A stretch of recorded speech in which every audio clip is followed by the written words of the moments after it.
Lucky Land Casino, asking people, what's the weirdest place you've gotten lucky? Lucky? In line at the deli, I guess? Aha, in my dentist's office. More than once, actually. Do I have to say? Yes, you do. In the car before my kids' PTA meeting. Really? Yes. Excuse me, what's the weirdest place you've gotten lucky? I never win and tell. Well, there you have it. You can get lucky anywhere, playing at LuckyLandSlots.com. Play for free right now. Are you feeling lucky? No purchase necessary. Void where prohibited by law. 18 plus. Terms and conditions apply. See website for details. This is 321 the pod. Have you noticed that it's no longer just that she says it? You now get the pop-up box where you have to click OK, like I'm giving verbal consent. Yeah, it's that whole accept all the cookies bullshit that we got to go through every time we're on the internet now. Apparently, people are stealing things, I've heard, on the internet. Yeah, I hear that that's a new thing. Do you remember, and this is one of those I'm so old. I remember when YouTube didn't have commercials or like ads. You know what I mean? Like, remember that? When you would actually just type in whatever you wanted in the world and it would just come up for free rather than having to watch like an ad for, Planned Parenthood or something. I don't know. Like every ad's like... Yeah, it's like Planned Parenthood or NRA or it's always something that's like, wait, why am I getting this? I mean, listen, I know I'm pregnant, but oh shit. Welcome to 321 the pod. I'm Chris Donovan. That's Eric. We fuck around on here all the time. That's pretty much all we do. Three stories, 2 idiots, 1 game. And the first story I'm gonna lead off with, and that's Avatar. Story 1. Avatar. I've heard of it. It's never seen it. You never went into the theater and saw it? Never saw it. The first one or the second one? I have seen about a total of 5 to 7 minutes of the movie, the first one, because it was on TNT, and I've never seen the second one, and I've never watched the full first one. Okay, so... You know what it is? It's just not my jam. First of all, for me to get interested in an epic, and anything over 3 hours is an epic, it's got to be a Marvel movie, because that's the only way I'm giving it some leverage.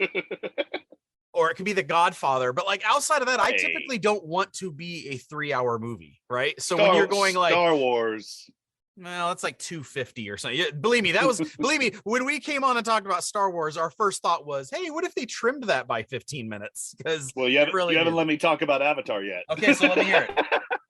All right, so my suggestion is the first one, watch it, because it is really kind of groundbreaking the way they did it, and it's kind of fun because it's bounces between the human world and the blue world and the human world. So there was like a connection there. But the Way of Water, it's like they could have cut out the middle two hours, and it could have been 40 minutes at the beginning and 40 minutes at the end, and it could have been a better movie. It was the same shit. It was like, okay, well, you know what we're gonna do? We're gonna make everyone feel less connected and take out all the humans except for a preteen Tarzan. You stay, and then everybody else is blue. All the same actors. Oh, you're too old. Let's make you blue. Just be voiceover actors now. You can't even do it. The movie's 17 years apart. They're too old. They can't even do it. Well, now, what do you think about this? Is obviously going to lead into them doing a 3, and he said that there's even a chance he could do 4 and a 5. Well, but here's the thing: if it takes 17 years in between each one, he will be 114 when he completes the final one. Like, I don't. No, they did what they called the Lord of the Rings model, where they did the last 3 movies all at the same time. Okay. So they edited the first one, but here's the thing. If the first edit from all that they recorded was 3 hours of the same shit we saw before, it better be fucking epic next. And if it's not, I'm going to blow up James Cameron's house. Does he feel the need to make it 3 hours and some change? Like, do you think that there's a chance that part 3 is like 2 hours and 40 minutes? Like, that's the kind of thing that could suck me in, when it's like, listen, if I'm going to invest my time in this fantasy nonsense that you're spewing out, James Cameron, I'm fine. You're willing to get me in, but like every 10 minutes that you go over 2 hours, I lose 25% interest, right? Like at a certain point, I'm like, I'm sorry, you're at 3 hours and 20 minutes for your stupid blue movie about Smurfs that can go underwater. Like, he was sitting there going, okay, the longest movie ever made is 3 hours and 22 minutes. Okay, ours is going to be 340. Yeah. We're going to beat that. But here's the thing. We're all idiots. Like, let him do this to us. We went and watched Titanic 7 times in the theater. Oh my God. It still sank. Yeah. We knew it was going to happen.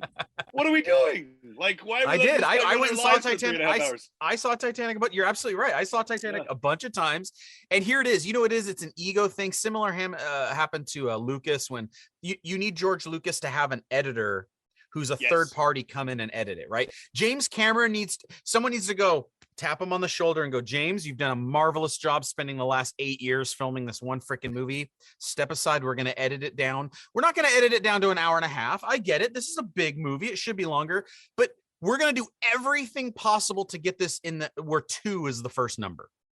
Right? I don't care if it's 2 hours and 59 minutes and 59 seconds. Our goal as the studio is the first number must be a 2. After that, we don't care. But James, that's what we're going to trim the movie down to. And by the way, when you release it on DVD, you're welcome to have your director's cut that adds in the 40 minutes we're going to cut out. You're welcome to do that. But for the theatrical release, it has to start with the 2. That would be my James Cameron rule. Well, and this would be James Cameron reply. Okay, cool. Yeah, let's just put all 3 movies together. 20 hours sounds good to me. Yeah. Good God. Right? Yeah, Avatar: The Way of Water is a piece of crap. It was a good concept, but it's just I heard the it's same beautiful movie though, over again. Like isn't like visually it's great, but visually for 3 hours I could stare out a window. Yeah. Which you have but done. It was just, yeah, I have actually, or in this prison cell. But that doesn't matter. No, it was just the same story, the same effing people, but they were all blue. There was no connection to people, real people. Yeah. And it was just like, oh, look, we're going to train. Oh, look, we're fighting them. Oh, like, are they constantly telling a story, or is there is it just constant character development? Like, is it just like with Lord of the Rings, it was like this big, long epic where it's just a movie about freaking walking. They just never stop walking. It's like, look, we're going to walk over here. Now we're going to walk over there. And guys, I think you should walk over there while we walk this way and walk over there. That's the whole freaking movie. Is the Way of Water, like, is there character development, or is it like, we're going to develop a character that means nothing to the plot and then move on, but it's going to take 30 minutes or. Well, it was like, okay, we made the first movie 30 years ago. Everybody loved it. It was groundbreaking. It was visually stunning. That generation really dug it. Now that it's 20 years after we made the first one, we have to bring in younger people into the characters, because they don't know anything about the first movie. So we got to make them relate to these little kids now. So it's like they made a little kid movie, and not a little kid movie, but like a preteen movie inside of the Avatar movie. And it's like, okay, the adults are fighting and the kids are fighting. It's like, what the fuck? Like, add a lightsaber. I'll watch it more. Just one guy in the middle of it has a lightsaber. Yeah. Well, here's the thing. I guess it doesn't matter what the hell we think, because it's doing about $400 million. Like, there's more zeros behind it than there are in my bank account. But mine, there's no number before the zeros. No. I have a lot of zeros in my bank account, but the 0 is the first number.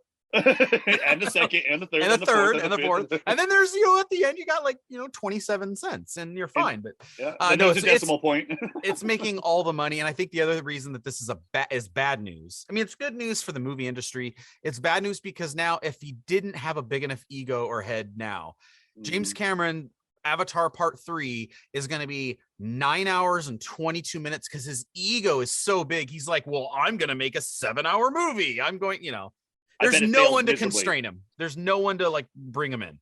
You know how Jurassic World, the first one that came back, broke all the records and did all that shit. But then the next one and the next one kind of went, Yeah. This last one that's what's going to happen.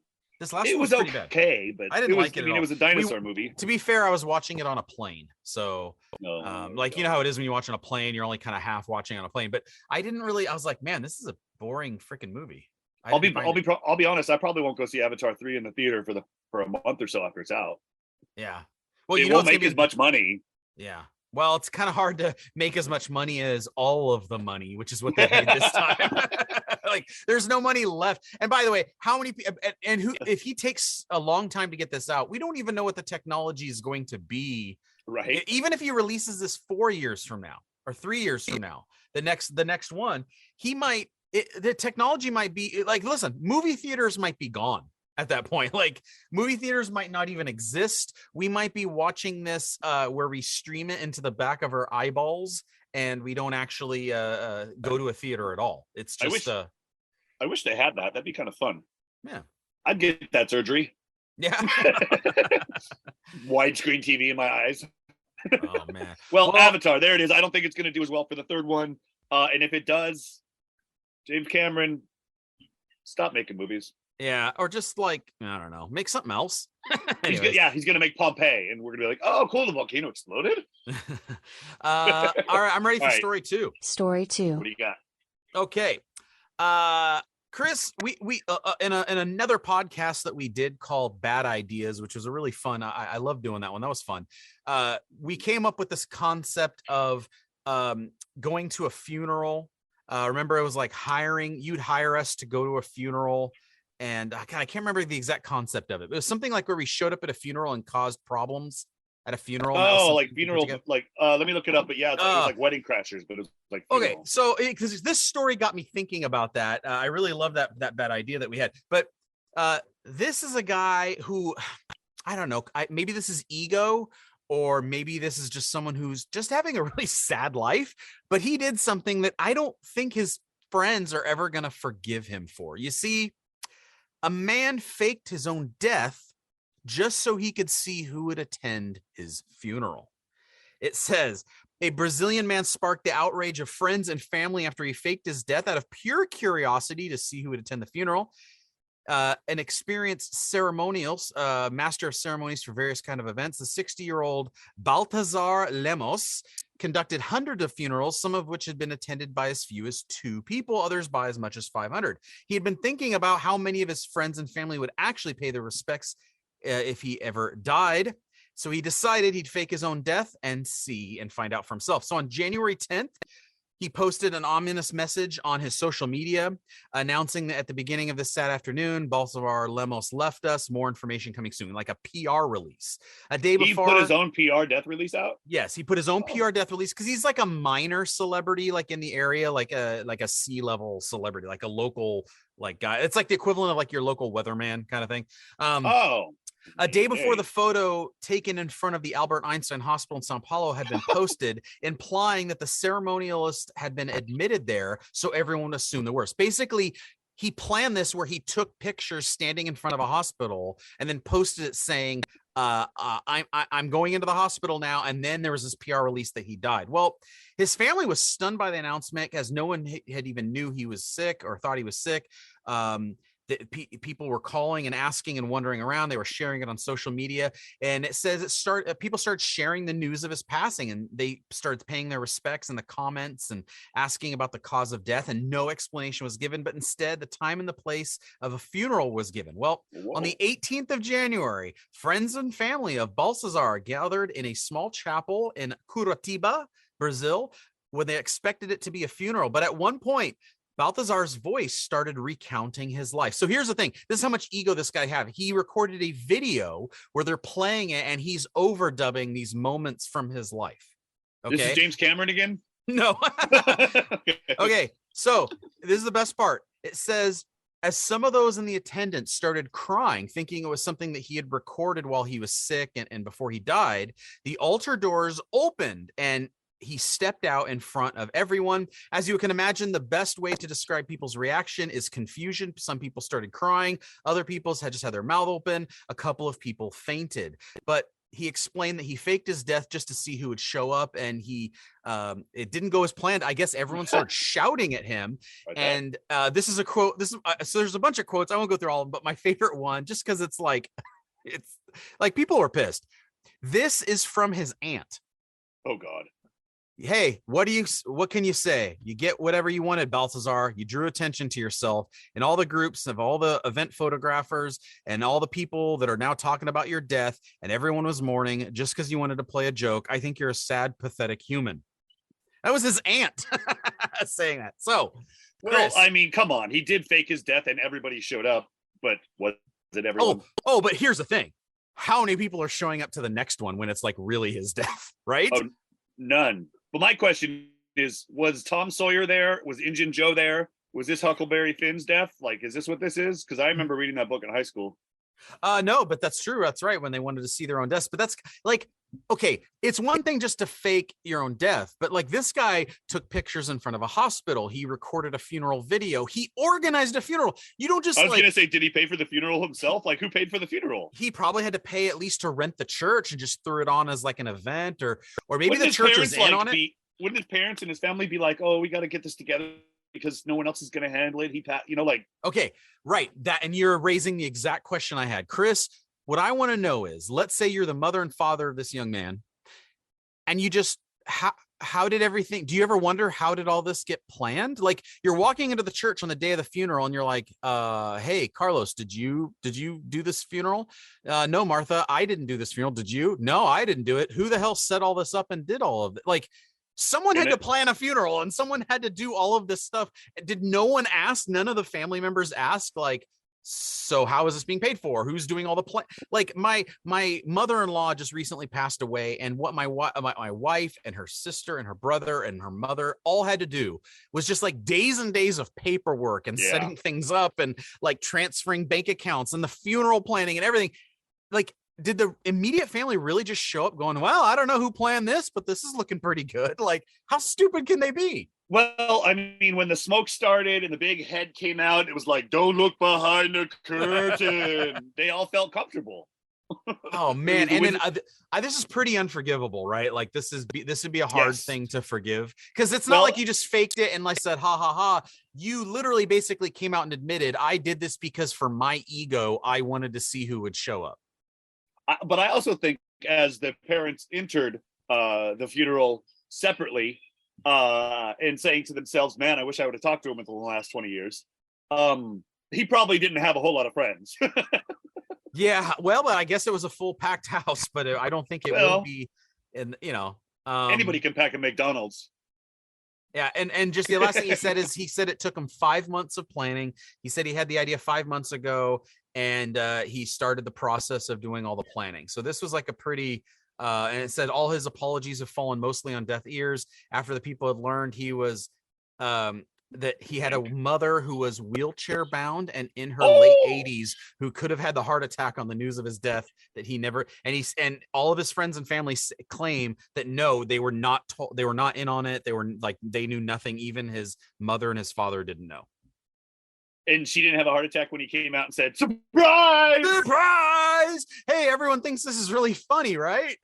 He jumped out of the coffin, right? Please tell me he jumped out of the coffin. Well, that's what we would do with our bad ideas episode. It would be like something like way over the top, like literally have the coffin explode. But like, yeah, right. He falls out of it and rolls over, and I'm Willy Wonka. All right, man. Well, hey, I'm ready for story 3. Let's go. Story 3. Okay, we talked one movie at the very top, and now we're going to talk movies plural, because Chris, it's that time of the year where all of the Academy Award nominations come out, and my favorite thing is how they do it at like 4:00 in the morning. It's so ridiculous. Which is so freaking ridiculous. I wanted to go over a few, and I'm really just I just found out Avatar was nominated for Best Picture. Yeah, isn't it funny? They released it in like December 16th, so it qualified by 15 days, which I think is I think is pretty funny. So I'm going to go to hold on, not Best Picture. Here it is, Best Picture. I want to ask, because now I think they're nominating too many movies. First of all, there seems to be no like rhyme or reason with how these nominations happen. I think it's too many movies. There's but 10 of them. I want to ask you. You just tell me if you have seen this movie or not, and if you haven't, are you interested? So the first nominee. This is for Best Picture. Okay. Okay. All Quiet on the Western Front. Did you see it? It's my life. No, I have not seen it. Monique and I did see it. It's based on a really, really old war novel about World War I. It's kind of a long movie. I think it's streaming on HBO Max, if I'm not mistaken. It's pretty good, but it's all in Norwegian, and so you have to do the subtitles. Netflix. Yeah, or Netflix. There you go. But Netflix has that option where you can actually change it, so there's like voiceover in English. It's pretty good. It very much reminded me of kind of like Dunkirk in a way, or I mean, it was interesting. Sucked. Yeah, Dunkirk but it was interesting. Sucked. Yeah, you know why? Because it had tough word. I couldn't understand what he was saying. Oh, that's right. Bane was in it. Bane is in it. I can't understand. Okay. All right, what else you The got? other nominated is Avatar: Way of the Water. We know you've seen that. I don't really have an interest in seeing it, and the way you've talked about it, I think my suspicions are correct. 3 is a movie I just watched last night with my wife, The Banshees of Inisherin. That's such a funny movie. I love it. No, you haven't seen it. Yeah, I have. Yeah, he doesn't have any of these left. Okay, I have seen it with Colin Farrell. Wow, you surprised me. I didn't think you'd say it. I love them in Bruges. They were great in Bruges. That was such a good movie. Yeah, it was such a good movie. I gotta say that this movie, The Banshees of Inisherin, was pretty good. I've been watching a lot of depressing movies lately. I told the wife, like, can we watch like a freaking like I don't know, Jim Carrey talking out of his butt and making fart sounds like movie? Can we watch like a happy movie? Like the last 4 movies we watched are like really depressing movies, but this movie is about almost nothing. It's about this guy that changes his mind that he doesn't like his friend. No, do you know what it's really about, though? Do you know the context behind it? It's about, and they hint at it, they allude to it when they talk about the war that's happening on the mainland. This movie is about war. It's about any war, civil wars. It's about 2 sides that were getting along that all of a sudden are fighting, and no one can understand the reasons why, and they're willing to do drastic measures. It was about the war that was going on the outside was the war that was going on between them. The two of them, and that's what it was really about. But I thought it was a really good movie and really well acted. But god damn, everything has to be freaking sad. It was, and I think the ending of it was quite hilarious, where he's like, your finger. Oh, I'm gonna spoil it, by the way, people. So if you're listening, close your ears. Yeah. Where he goes, your finger killed my dog, and I'll be burning down your house at this time tomorrow. Yeah. So, like all nonchalant, and then he just went over and did it. Yeah. I think the friend was like, well, whatever. I probably deserve to die or something for how bad I've been to you. Yeah. Even everybody in the bar was like, he's gonna go burn his house at 10 o'clock tomorrow. Like, can I get in the beer? Nobody cared. Gotta love the Irish. Next up was Elvis. Now, I thought it was a fun movie. It was an entertaining movie, but I didn't love the movie. I thought it was an acceptable movie that I thought was okay, and I moved on. I think the fat Forrest Gump trying to be a war hero from the Civil War was a bad character. I couldn't get out of that. Well, and that's also, he's an unreliable narrator. The guy who is a despicable human being, Colonel Tom Parker, in real life, despicable human being. He's the one that like screwed over Elvis, like on numerous occasions, kind of alluded to in the movie, but even worse than the movie, he's the narrator of the movie. So of course you can't believe anything that the narrator says if the narrator is a liar. So, Do you think he killed Elvis's daughter? He's been dead for a long time. Oh, and she just passed away. Okay, never mind then. Okay, sorry. Okay. The other one was Everything Everywhere All at Once. Have you seen this? Oh yeah, I've seen it twice. I watched it once with the wife, and then once where we actually tried to get our oldest daughter Audrey to watch it, who she just thought it was too weird. So we watched it twice. Really cool. I love. I think this movie is so inventive. How old's your daughter? 16. She just thought it was too damn weird.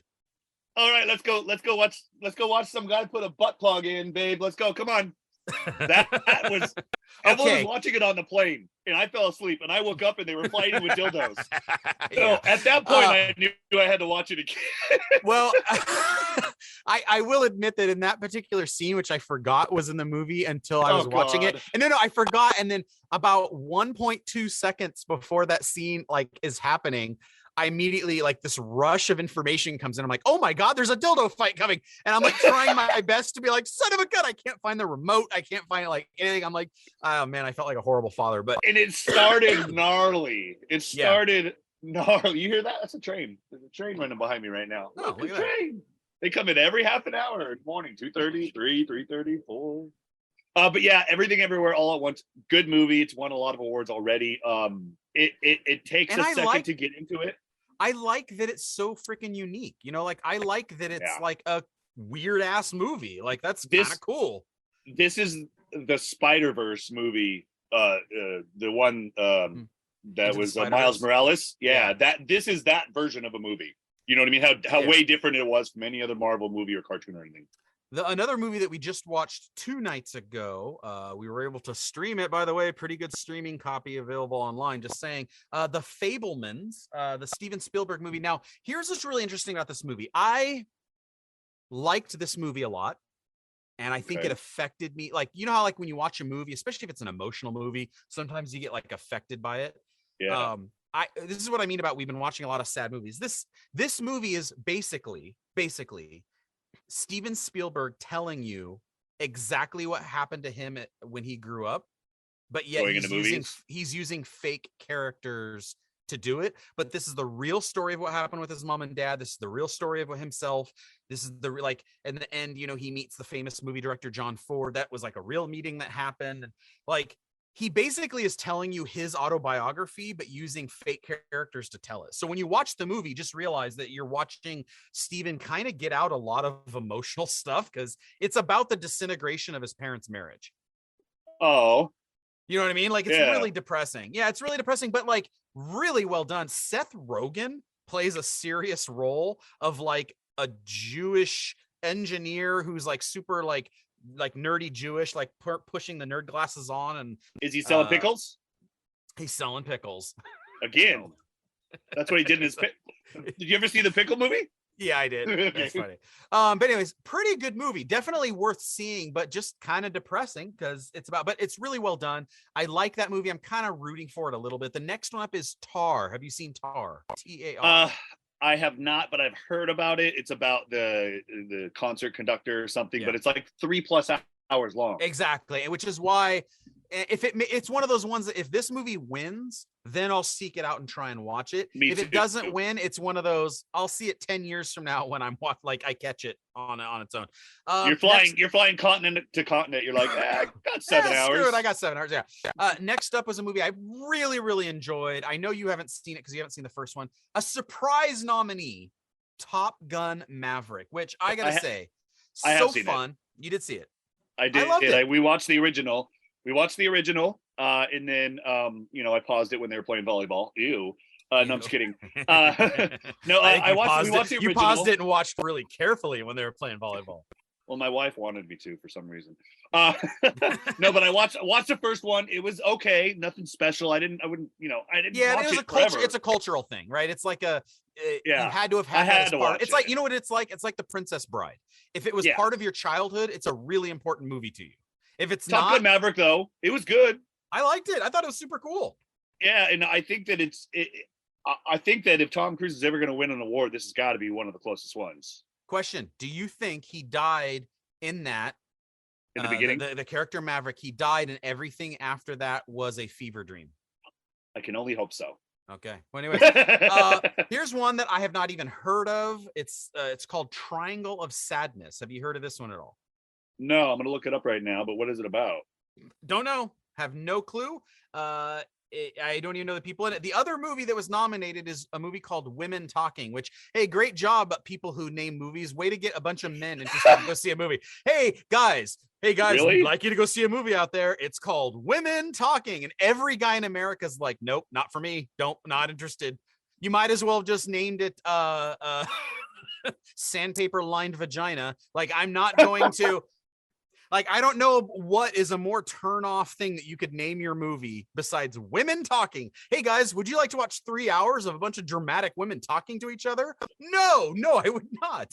Oh, let me read the synopsis. Okay. Do nothing, stay and fight, or leave. In 2010, the women of an isolated religious community grapple with reconciling a brutal reality with their faith. Would they kill all the men? Nope, I'm out. You lost me. I don't even know what. Now listen, if they named it Church Talking, I think they get more people. But you named it Women Talking, so every man in America, every woman who's trying to take her husband, hey, do you want to go see a movie this weekend? Yeah, let's go see a movie. What are you interested in? The Fabelmans? Do you want to go see Everything Everywhere All at Once, or Top Gun Maverick again? That movie was awesome. Well, I want to go take you to this drama. Let's go see a drama. Which one? Well, it's called Women Talking. Oh, I'm feeling sick. I can't. Right. No, I'm gonna stay home. That's when I'd be like, sure, let's go to that really comfortable theater. Yeah, exactly. Snort right away. All right, like man, I did with 50 Shades of Grey or whatever the hell it was. Yeah. I'll tell you what. Let's go ahead and move on to our game because it spins off of this. Okay. So I wanted to ask you. We're going to make some picks now. So of the ones I just now, even you might have to pick a lot of these when you haven't even seen it. Obviously, right? I'm gonna write these down too. Okay, so you're gonna write them down. So for best picture, who is your pick? By the way, who do you think will win best picture? Well, I'm gonna go down the list and cut people off. All Quiet on the Western Front, not gonna win. Avatar, not gonna win. The Banshees, maybe. Elvis, not gonna win. Everything else, Everywhere All at Once might win. The Fablemans is Spielberg. The Fablemans, yeah, but I mean, honestly, I would say my pick personally. I would love to see Everything Everywhere All at Once win. I love. I agree with you. I'm with you. But here's the thing: the Academy sucks big gigantic monkey balls. Let's look at the last winners, by the way, shall we? And you ask yourself, is anyone talking about these movies, thinking about these movies, or care about these movies? Hey, in 2022, the movie Coda won. Have you really gone out and seen that movie? Is it about a dog? I don't even know. No one freaking knows. In 2000 and whatever it is, what comes before 2022? 2021. Did they have movies that year? They did. I don't even know what one that to 2019 when movies mattered. Yeah, but when was the last time that a best picture winner was also a best picture that was like a movie that people are still watching and talking about? It's just, I don't know. I think they screw themselves. Anyways, here's what's going to happen. Here's what's going to happen though. Either Tar or Top Gun Maverick is going to win. And it's going to be everybody going, oh, cool. One movie everybody saw and another movie nobody saw, kind of thing. No, you're 100% right. I could see Tar winning just because it's a female-led drama with Cate Blanchett, who's an amazing actress, and everyone seems to really like this movie, and I could see it winning. But Everything Everywhere All at Once, I think is like a good movie and good enough to win. What about actor in a leading role? You got Austin Butler from Elvis, Colin Farrell from Banshees, Brendan Fraser from The Whale, Paul Mescal from a movie called After Sun, and Bill Nighy for a movie called Living. I am jumping on the Brendan Fraser bandwagon on this one. He's gotten all the love and all the other award shows, so I'm just assuming he's going to win. I haven't seen the movie yet, though. It's hard to see. Yeah, I kind of don't want to see that. Once again, a depressing movie. Like, can we just make happy movies, please? Yeah, it's about a fat guy that eats himself to death or something shit like that. Yeah, right? He also leaves his daughter behind and abandons her. So that's why he's. That's just every other man in the world. Yeah, I know. I still don't like it. Okay, I'm gonna go with Colin Farrell on this one. I think. Really? Yeah. I think it's a popular enough movie. I don't think that movie is gonna win a lot of awards, but it'll eke out a couple of them. So I think this is one of them. Colin Farrell. Okay, I'm writing these down. Okay, actress in a leading role. You got Cate Blanchett for Tar, Ana de Armas for a movie called Blonde. That was the Marilyn Monroe movie. Andre Riceborough on To Leslie. Michelle Williams in The Fabelmans, so she was really good. And Michelle Yeoh from Everything Everywhere All at Once. I'm going to sound like a broken record, but Michelle Yeoh's been winning a shit ton of awards too. It's her year. I'd say she's taking this one no matter what. I say that's who I'm hoping wins, but who I think is going to win is they got to give Tar something, and they're going to give it to Cate Blanchett for Tar. You think so? I do think so. When's the last movie she made? Your Mother. Okay, next up. I watched that. How do you like that response? How about animated feature film? Have you seen Guillermo del Toro's Pinocchio? Talk about fucking depressing. I know, right? Jesus. I know. Like, we watched that too, and I was like, son of a bitch. Like, I know. I got halfway through, and I'm like, you know what? I'm going to finish this later. I'm not feeling right. Yeah. Pinocchio, Marcel the Shell with Shoes On, which I actually hear is pretty good. Puss in Boots, The Last Wish, Seaweed, and Turning Red. I think they're going to give it to Marcel the Shell with Shoes On. Have you seen it? No. Or you just picked that because there's a lot more names connected to this title? Yeah, a lot more names connected to that title. I'm going to say Turning Red, honestly. Really? What? Tell me, is Turning Red that Disney one? Yeah. Was it any good? We didn't watch it. Let me make sure I'm talking about the right one before I No, that was the porn movie that you were watching before we got on. Yeah, no, it's Turning Red. Yeah, you should watch this. You could actually like it. You're done. This is right up your alley, dude. The whole movie's about girls having their period. You're surrounded by them. Fantastic. Oh, I would love to watch it. Why don't we watch a double feature of Turning Red and women talking? Because that'll get me hot. Yeah, and then Tar. That'll get me hot. Yeah. Okay, final one. Let's pick directing. Best director. Is it for the Banshees of Inisherin, Martin McDonagh? But you got to say it like this. Martin McDonagh. McDonagh? Everything Everywhere All at Once, Daniel Kwan and Daniel Scheinert. The Fabelman, Steven Bless you. Spielberg. Tar was done by Todd Field. And Triangle of Sadness is on here again by Ruben Östlund. Hold on, you never gave me your animated pick. Oh yeah, you did. Yeah, I did. Okay. I do think it's long title. Long title. Okay. So for directing, is it basically the director of Banshees of Inisherin, Everything Everywhere All at Once, The Fabelmans, which is Spielberg, Tar, or Triangle of Sadness, the indie darling that I'm sure everyone likes because it's, I don't know. I don't even know why people would like it. I don't know. I don't know anything about that one. I don't know who's going to win. I'm going to pick Spielberg, just because it's Spielberg. But whoever does win, if it's not Spielberg, they beat Spielberg. So that's going to be huge. The Academy seems to never give Spielberg an award, kind of like Martin Scorsese, where he finally won for what was that one from just a few years back with Leonardo DiCaprio, the Departed. He finally won for The Departed when he should have won like 8 other times before that. Steven Spielberg's the same way. He did not win for the long. Like they don't seem to like him as a director enough to give him the award. So I think this is going to be where they give it to Martin McDonagh. Really? Yeah. I think they're going to give it to Spielberg because if they don't give it to Spielberg about his own damn life, there's nothing he's going to get. I know, he's not going to get another award. I know. So, all right. Well, you keep track of that. The Academy Awards are like sometime in early February. I think it's like March 12th at the Dolby Theater is when they're taking place. And so everybody that's wondering, what are the Academy Awards? Oscar. The Oscars. The Oscars. Oh, wait, we didn't go for Best Sound. Okay. I'm going to go and pass. Guess what the nominations are? A fart sound. No, dumbass, the movie. Top Gun Maverick. Because it went like this. I just did it. Was that like the perfect sound effect? Wait, let's do it again. Here's the plane going by. He just passed out. Eric just passed out right now. He was holding his breath. It's actually muting you because the sound is so horrible. Now, Elvis, Batman. This is like probably the only nomination for the Batman. The movie sucked. Anyway, cool. Yeah, that's our picks. We'll talk about it after the award shows go, and then whoever has the most owes the other person $1 million. Oh, I love it. Cool. Okay. So you'll be paying me via Venmo, please. Venmo. No, Venmo I'm gonna pay you. I'm gonna pay you Venmo. Venmo. All right, go to thisisfunner.com, find out all the shit we do. And you enjoy that cold ass weather that you're experiencing. I am. I'm gonna go outside and pee. Okay.